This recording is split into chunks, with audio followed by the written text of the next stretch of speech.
Good evening, everybody. Welcome to this very quick editorial edition of SFF180. It's a little bit impromptu, but I appreciate you joining me. I hope you are all looking forward to a very happy Memorial Day weekend.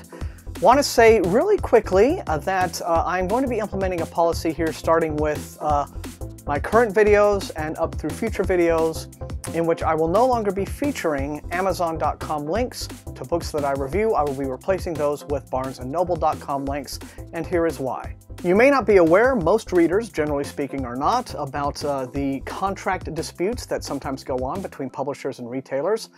You're not really supposed to have to worry about that, right? As readers, it should be our luxury to simply read books and enjoy them. That's what it's all about.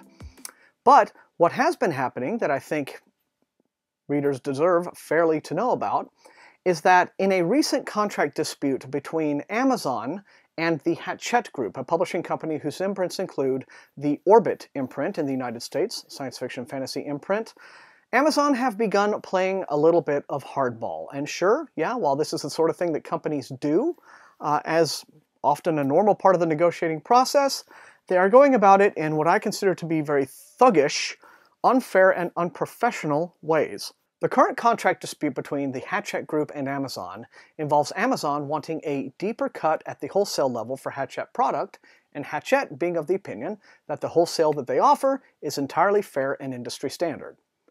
Fine, whatever. Whoever is right in that argument, here is what definitely is not right.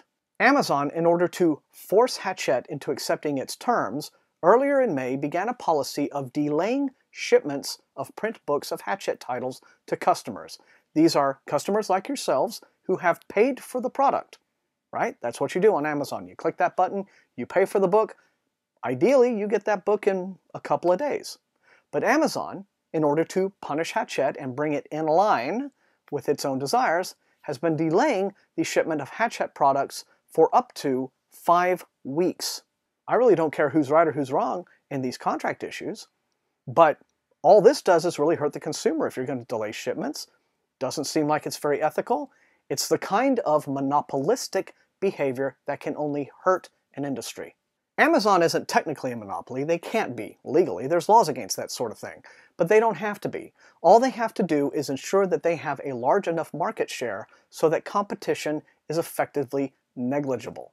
Then they can dictate harsher and harsher terms that are always favorable to themselves. Ideally, in a business situation, it should be a win-win for everyone. But Amazon ultimately really doesn't care about that. And I think they're proving that, because they have now escalated their bullying.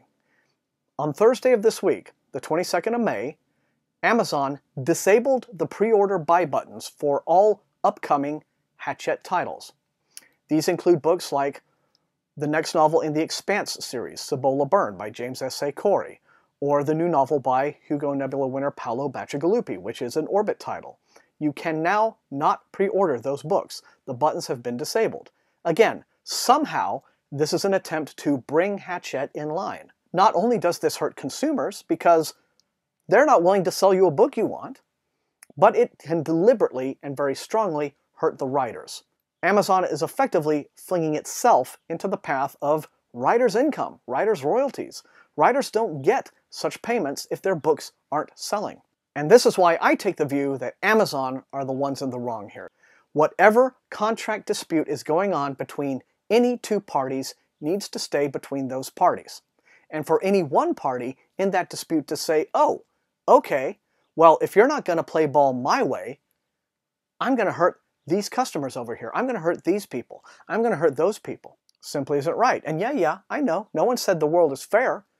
But that still doesn't mean that we need to sit back and just tolerate a company who is getting away with things simply because they know that they are putting themselves in a position in the retail market where no one will have anywhere else to go. But we do have somewhere else to go. We can make choices, still. If you look at the BarnesandNoble.com listing of some of these upcoming Orbit titles that you can't get from Amazon, you look at the B&N listing and, oh my goodness, what's that? It looks like a shiny buy button. I don't know why Amazon thinks customers are going to be cheering them on and taking a side in a business dispute between them and a publisher. The only thing a consumer has to care about, or should have any right to care about, is that when you click a buy button on something, you get your product. They don't take 5 weeks to ship it to you. They ship it to you very promptly. And what kind of crazy company punishes its own customers because of a dispute that it's having with one of its many, many, many vendors? It simply doesn't make sense. And it is just an increasingly monopolistic company throwing its weight around because it can. So again, regardless of who is right or who is wrong in terms of the actual details of the Hachette-Amazon negotiations, Amazon, I believe, is undeniably in the wrong in the way they are allowing writers and consumers to be hurt simply through their desire to call all the shots. I encourage all of my readers and my viewers to use Barnes & Noble, Powell's, IndieBound, or any of the many other fantastic online retailers to purchase your books until some sort of resolution comes into play and things can be back to normal, and maybe Jeff Bezos and his team have learned a tiny bit of humility out of all this, however unlikely that may be.